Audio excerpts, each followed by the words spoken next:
Yeah. Lil Brunson back at you with the back at you, and I am the best reporting on the Eagles. Listen, this video was brought to you by Manscaped. Use code Brunson, save 20% off, get the free shipping, and the free shipping I for that for y'all. Listen, man, we got some meat and potatoes to talk about. We got some positive things happening in the Eagles culture right now. We got some potential trades.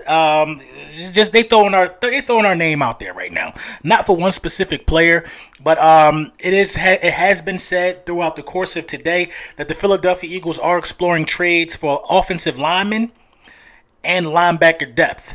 Now, when you look at linebacker depth in its totality, you think about all the guys that we have. Jacoby Stevenson, who could be a linebacker slash safety. Davion Taylor, who's in the boot. The coaching staff loved him. You got Sean Bradley, I guess, who's still in developmental stages. Eric Wilson, I think, is stamping himself and putting his foot down as one of those guys in the linebacking core that the coaching staff will be able to depend on. Alex Singleton, we all got high hopes for him. It's just a lot of linebackers on the roster. The fact that the Philadelphia Eagles are still looking for depth at that position means that they're not pleased with what they're seeing. Now, mind you, linebackers play special teams. Linebackers are all over the field at times, but at the same time, you need competent linebackers. You need three solid guys that don't touch special teams, that only come out there to wreak havoc upon the defense. The Philadelphia Eagles are trying to move some pieces around so they can get something like that. I like the move. There's nothing wrong with, enhancing your team or going out there and making sure things are stronger, things are, better built before kickoff. I absolutely love the move. I absolutely love the idea. Now, as far as offensive linemen go, I think that is a move that kind of makes sense to, get some guys out there, revamp your offensive line, because a lot of the backups that played in that second preseason game where the Philadelphia Eagles were shut out, was it against the Patriots? Yeah, against the Patriots, they didn't look good. They didn't look good. It was so confusing to me because we heard that, the Philadelphia Eagles were destroying the New England Patriots in practice all week just to come out there and look like that, our secondary unit.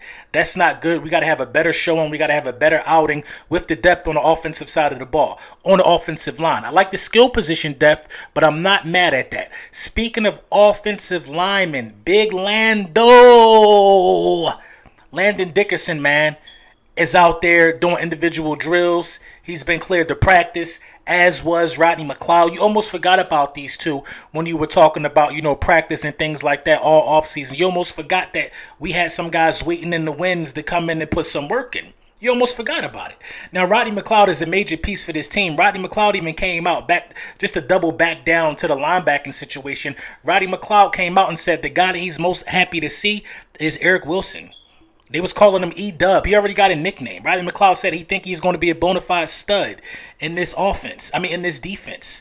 Rodney McLeod like what he brings to the table. Who would know better than Rodney McLeod? I'm so happy we brought Rodney McLeod back. I thought that it was a great piece, a fantastic piece.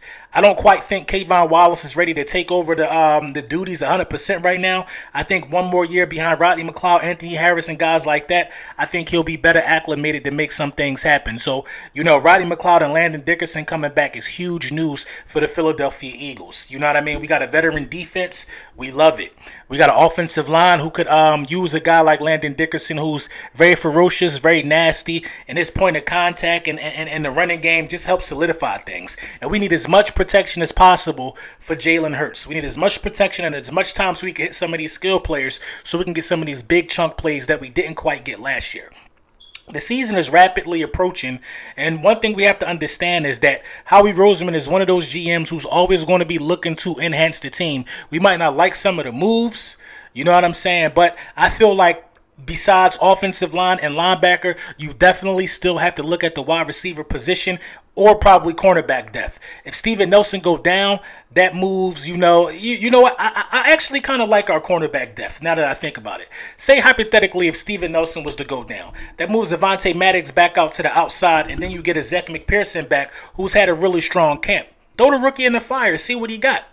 But you can't afford to do that with your wide receivers. You can't afford to throw your wide receivers in the fire. We need wide receivers who we know can separate so the offense can keep moving. A good offense, keeping your defense off the field and having long sustainable drives can often mask some of the deficiencies on the defensive side of the ball. And that works vice versa. If your defense could get guys off of the field, 3 and outs, forcing punts, if your defense can do those things, it gets your offense back the ball.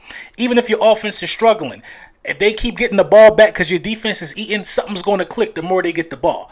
You know what I mean? It just makes perfect sense. It's just the merry-go-round of football. It's just the merry-go-round of football and how things are constructed. The game plan against the Atlanta Falcons. We're going to talk about that next week when it's time for the keys to victory. But the game plan they got to start thinking about the game plan now. A lot of people are not looking at Kyle Pitts as a threat. I wouldn't per se game plan around Kyle Pitts. But if you want to truly stop Kyle Pitts, you're going to have to get some fast linebackers. Listen, right now, I don't think Kyle Pitts is a generational talent right now. I don't think he's going to blow anybody out the water. I don't think he's going to be the 1, 2, or 3, or 4, or 5, or 6, or 7, or 8th best tight end in the game. I don't think he's going to be a top 10 tight end this year.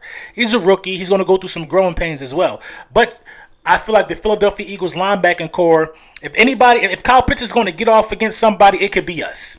That's just how we built right now. I feel like sideline to sideline speed is what we need, and we need guys that have eye discipline when you play in a team that has an unusually fast guy at that position. So I like what the Philadelphia Eagles are doing, going out here trying to get some of these trades. I like the direction that the team is going in.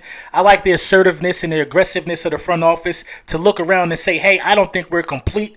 You know what I mean? That's why you see things like Gardner Minshew happening. You see a lot of stuff like that happening. But, at the end of the day, it's all about, breaking down this roster, this 53-man roster, which is going to happen before 4 o'clock tomorrow. So this is going to be an interesting couple of hours, an interesting couple of days.